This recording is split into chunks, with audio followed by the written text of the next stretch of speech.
transport. Do you think you have a better relationship with Mark Carney or Pierre Poilievre? I don't know either one of them, to be very frank. Wartime. Trump kicks Doug Ford out of tariffs meeting and promises to get him arrested if he fails to comply. In a dramatic escalation of the trade tensions between Canada and the United States, a high-stakes meeting between Canadian and U.S. officials in Washington, D.C. ended without a breakthrough and left Ontario Premier Doug Ford facing an uncertain future in the ongoing trade dispute. Despite his positive remarks following the meeting, Ford found himself in the midst of a fiery verbal altercation with U.S. President Donald Trump and his administration. The situation has led to further tensions, with Trump making bold threats, including vowing to have Ford arrested if he fails to comply with demands. The extraordinary events of this meeting signal a potentially explosive turn in the relationship between the two countries. The background of the meeting: tariffs and trade tensions. The meeting, held at the U.S. Department of Commerce, was initially meant to resolve a growing trade dispute between Canada and the United States, focusing on the removal of tariffs imposed by the Trump administration on Canadian steel and aluminum. With Ontario's economy suffering from these tariffs, Premier Doug Ford, alongside Canadian officials including Federal Finance Minister Dominic LeBlanc, Industry Minister François-Philippe Champagne, and Ambassador to the U.S. Kirsten Hillman, entered the room with the hope of securing a deal that would ease the economic burden on Ontario's industries, particularly the steel and aluminum sectors. Ontario's steel industry, which is heavily reliant on exports to the U.S., has been severely impacted by the tariffs. In a move that many saw as retaliatory, Ford had announced a 25% surcharge on electricity exports to 3 U.S. states earlier in the week, a decision that escalated the trade dispute. U.S. President Trump reacted quickly, warning that he would raise the steel and aluminum tariffs to a staggering 50%, which would cripple Ontario's economy and lead to significant job losses. Despite the ongoing tensions, Ford's office described the Washington meeting as productive, with the premier portraying the talks as an opportunity for both sides to address their differences and move towards a resolution. However, the meeting's tone shifted dramatically once U.S. officials, led by President Trump's Commerce Secretary Howard Lutnick, began to demand concessions from Canada in exchange for tariff relief. The meeting, which lasted nearly 2 hours, was initially cordial, with both sides attempting to negotiate in good faith. However, the atmosphere soured quickly when Trump's representatives demanded that Canada make significant trade concessions in exchange for the removal of the tariffs. Trump's Commerce Secretary, Howard Lutnick, set a confrontational tone ahead of the meeting, making it clear that the United States expected Canada to offer something in return for the tariff relief. "What are you doing for us?" Lutnick reportedly asked, framing the negotiations as a one-sided affair in which Canada had to give up something of value in return for the U.S. removing the tariffs. His comments, which were aired on Fox News, were a direct challenge to Canada's negotiating position and set the stage for the contentious exchange that would follow. Ford, who had been carefully crafting a diplomatic tone in the lead-up to the meeting, stood his ground. In a fiery defense, Ford emphasized that Canada is the United States' largest trading partner, pointing out that no country buys more American products than Canada. He made the case that imposing tariffs on Canadian steel and aluminum would only hurt U.S. consumers and drive up costs for American businesses. Well, they aren't coming into our country to take over, I'll tell you that. And I kind of flipped this around. What a compliment. We'll never be a 51st state. Canada's not for sale. But isn't it nice that someone thinks we have the greatest country in the world and they want access? And my simple answer to that is, you want access, let's build an Amcan fortress that I've been saying. Let's supply more critical minerals. Let's supply more energy that you need. We are not the enemy. They know that. Their foe is China. That's their enemy, and ours to a certain degree. So let's just continue. "We are your largest customer," Ford stated during a pre-meeting interview. "No one buys more products from the United States than we do.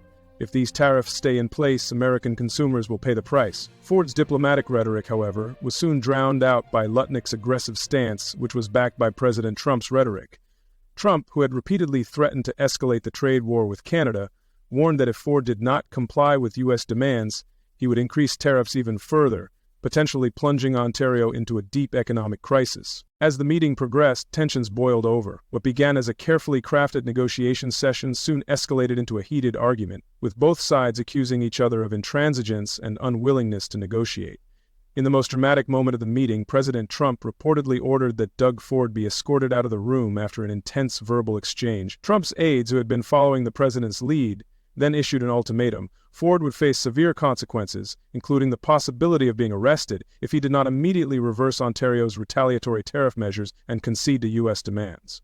As Ford was escorted out of the meeting, the U.S. president made a chilling promise that sent shockwaves through the diplomatic community. Trump vowed to have Premier Ford arrested if he failed to comply with the U.S. demands in future trade talks. "I'll have him arrested if he doesn't do what we say," Trump reportedly said to his aides, according to multiple sources familiar with the meeting. The statement, while seemingly hyperbolic, reflected the president's frustration with Ford's refusal to yield on key issues related to trade. The threat of arrest, however, was seen by many as an attempt to humiliate Ford and assert U.S. dominance in the negotiations. The dramatic events that unfolded in Washington were reminiscent of the high-stakes confrontations that have defined Trump's approach to trade. The president has repeatedly sought to force other nations, including Canada, to make concessions by threatening tariffs, economic sanctions, and other punitive measures. This latest threat against Ford, however, marks an unprecedented escalation in the trade dispute between the two nations, leading many to wonder whether this conflict is about to reach a boiling point. Despite the unprecedented nature of Trump's threats, Premier Ford remained defiant. After being escorted out of the meeting, Ford took to the media to defend his position and reassured the Canadian public that his government would not back down in the face of U.S. pressure. "It was a tough meeting, no doubt," Ford said in an interview shortly after the confrontation. "But I'm not intimidated by these tactics. We will continue to stand up for the people of Ontario and for all Canadians.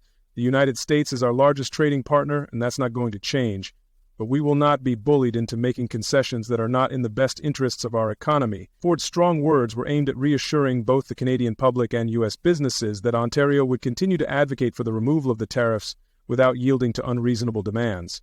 Ford's supporters praised his resolve, arguing that his refusal to back down in the face of Trump's threats was a sign of strong leadership. However, critics of Ford's approach questioned whether his government had the leverage to sustain a prolonged standoff with the United States, especially with the economic pressure mounting on Ontario's steel and aluminum industries. The confrontation between Trump and Ford marks a critical turning point in the relationship between Canada and the United States. For years, the two countries have enjoyed a strong economic and political partnership, with close ties in trade, security, and diplomacy.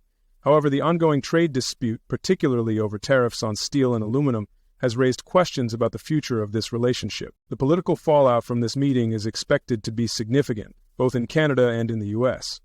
In Canada, Ford's tough stance against the U.S. is likely to resonate with voters who are frustrated by the ongoing trade conflict and the impact of tariffs on local industries.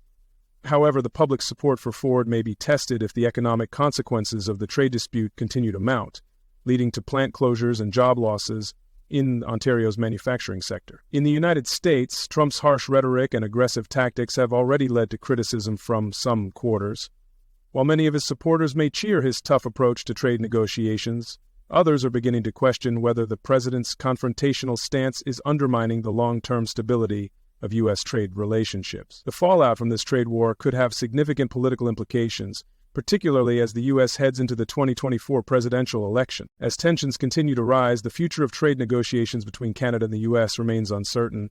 Ford's government has vowed to continue pushing for the removal of the tariffs without making unnecessary concessions, while U.S. officials have made it clear that they expect Canada to offer something in return for tariff relief. In the coming weeks, both sides will likely resume talks, but with the political pressure mounting, it remains to be seen whether any progress can be made. With President Trump's threats hanging over Ford's head and the economic stakes higher than ever, the outcome of these negotiations could reshape the future of Canada-U.S. trade relations for years to come. The events of the Washington meeting have set the stage for a dramatic showdown between Canada and the United States.